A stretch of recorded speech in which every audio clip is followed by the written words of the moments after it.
નમસ્કાર, આપ જોઈ રહ્યા છો નવજીવન ન્યૂઝ અને આજે અમે ગોંડલથી જે લાઈવ દ્રશ્યો બતાવ્યા એ વિશે ચર્ચા કરવા માટે આપણી સાથે છે પાટીદાર આગેવાન ધાર્મિક માલવ્યા.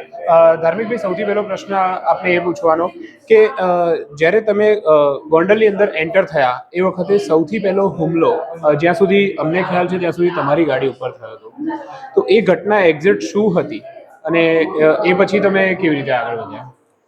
અમે ગોંડલની અંદર પ્રવેશતા હતા અને પ્રવેશતાની સાથે આશાપુરા મંદિર ખાતે માતાજીના દર્શનનો અમારો કાર્યક્રમ હતો.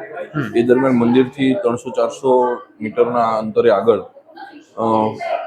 એક મોટું ભાડુતી માણસોનું ટોળું, એ હાથમાં એક સરખા બેનરો, કાળા વાવટાઓ ને બધું લઈને ઊભા હતા. એ લોકો વિરોધ કરી રહ્યા હતા. અમે શાંતિથી અમારી ગાડીઓ ત્યાંથી પસાર કરી રહ્યા હતા. અચાનક આગળ એક બે ગાડી પસાર થતા વચ્ચે માણસો ઘૂસી આવી. પોલીસનો ખૂબ મોટો કાફલો તેમ છતાંય વચ્ચે માણસો ઘૂસી આવી અને ગાડીઓ પર લાકડી, પાઇપ, ધોકા અને એક વ્યક્તિ મારા કેમેરામાં પણ કેપ્ચર થયેલો છે કે હાથમાં લોખંડનું કોઈ કડું કે એવું પહેરેલું અને માથા મારી કાચ ફોડ્યો. અને એ સિવાય પણ પાછળ બીજી 6-7 ગાડીઓને આ રીતના મોટા પાયે ડેમેજ કરવામાં આવી.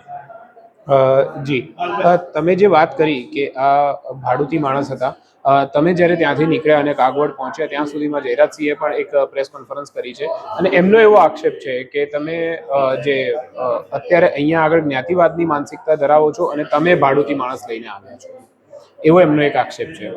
અમે તો માત્ર લિમિટેડ સંખ્યામાં આવ્યા છીએ. રાજકોટ ગોંડલના સ્થાનિક લોકો જે છે એ લોકો બધા ભેગા મળી અને અમારી સાથે જોડાયા. અમે કોઈ વ્યક્તિને આહવાન નહોતું કર્યું, કોઈ વ્યક્તિને આમંત્રણ નહોતું, સ્વેચ્છાએ બધા આવ્યા છે. એની સામે જયરાજસિંહ જે વાત કરી રહ્યા છે, જયરાજસિંહે તો ગોંડલ માર્કેટ યાર્ડની અંદર મિટિંગનું આયોજન કર્યું. પંચાયતના સભ્યો, પંચાયતના સરપંચો, જિલ્લા તાલુકા પંચાયતના સભ્યો આ બધાને ભેગા કરી અને એક આખું સ્ટ્રેટેજી ષડયંત્ર ઊભું કરવામાં આવ્યું. એક સરખા બેનરો, પોસ્ટરો છપાવ્યા, કાળા ઝંડાઓ છપાવી અને બધાને બાંટવામાં આવ્યા. મીડિયાના માધ્યમને પણ હું વિડીયો મોકલીશ. રોડ ઉપર જે લોકો વિરોધ પ્રદર્શન કરી રહ્યા હતા, એ એકદમ મજૂર ટાઈપના માણસો ઉચકીને પૈસા દઈને લાવ્યા હોય એ પ્રકારના માણસો ત્યાં હતા. સ્પષ્ટપણે દેખાય છે. એ લોકોને ખબર નહોતી કે એને શું કરવા લાવવામાં આવ્યા છે. એટલે એ જે ભાડુતી માણસોની વાત કરે છે, કોણ હતું, શું હતું, એ સમગ્ર ગોંડલ અને ગુજરાતની જનતાએ સ્પષ્ટ રીતે જોયું છે.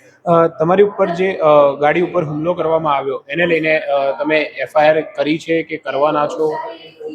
ના, હજી સુધી અમે કોઈ ફરિયાદ કરી નથી, પરંતુ એક સ્પષ્ટ બાબત છે. મીડિયાના મિત્રો પણ બધા હાજર હતા. એમના કેમેરામાં આખી ઘટનાઓ કેપ્ચર થઈ છે.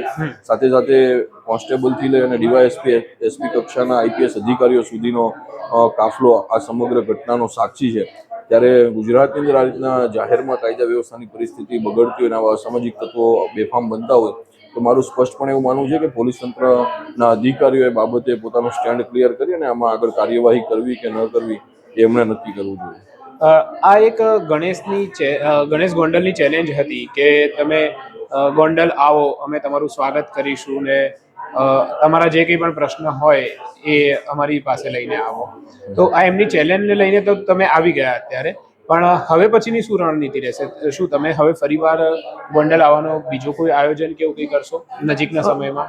આ ચોક્કસપણે અમે તો અવારનવાર આવશું. અગાઉ પણ ઘણા બધા એવા સામાજિક મુદ્દાઓ ઉપર અમે અવારનવાર બોલતા રહ્યા છીએ, લડતા રહ્યા છીએ અને અહીંયા પણ આજે ગોંડલના 18 વરણ પ્રજાની જે પીડા અને પ્રશ્ન છે એને ઉજાગર કરવાની વાત છે, એમની આત્માને ઢંઢોળવાની વાત છે. તો જ્યાં સુધી લોકો ખુલીને અન્યાય સામે પોતાનો અવાજ ઉઠાવતા નહીં થાય ત્યાં સુધી અમે આવી અને લોકોને ઢંઢોળતા રહીશું. જયરાજસિંહ જાડેજાએ જે પ્રેસ કોન્ફરન્સ કરી છે એની અંદર એમણે એવું પણ કહ્યું છે કે આ કોંગ્રેસ પ્રેરિત હતું. આ જે આખું આયોજન હતું ગોંડલમાં આવીને આ પ્રકારનું, તો એ વાતમાં કેટલી સચ્ચાઈ છે? હવે કંઈક ને કંઈક એ પોતે બોખલાહટ અનુભવી રહ્યા છે, કંઈક ને કંઈક ડર અનુભવી રહ્યા છે, એટલે ગાંડપણ જેવા નિવેદનો કરી રહ્યા છે. આજે અમે ભારતીય જનતા પાર્ટીના સૈનિકો બની અને કામ કરી રહ્યા છીએ અને જ્યારે આ ગોંડલની અને આ જે પણ કંઈ બાબતની વાત છે તો આની અંદર કોઈ બી રાજકીય પક્ષ કે રાજકીય વ્યક્તિઓના પક્ષપાતની કોઈ વાત જ નથી. એક સામાજિક મુદ્દાને લઈ, ગોંડલની પ્રજાના પીડાને, પ્રશ્નને લઈ અને અમે આગળ વધી રહ્યા છીએ.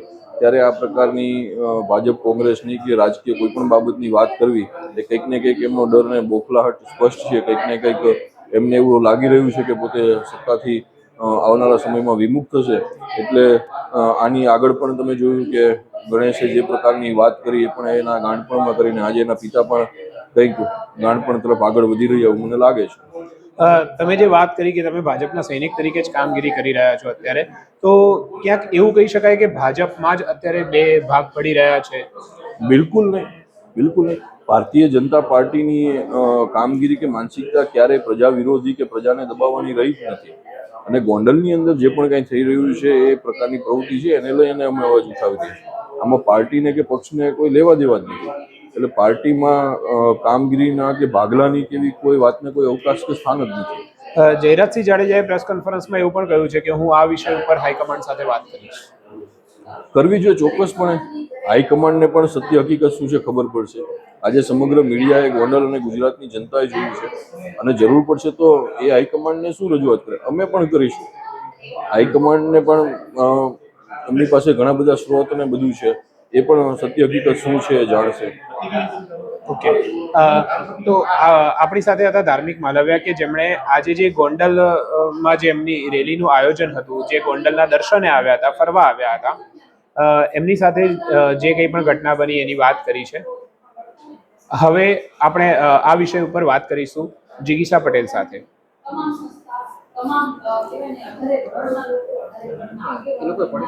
વૈષ્ણવજન તો તેને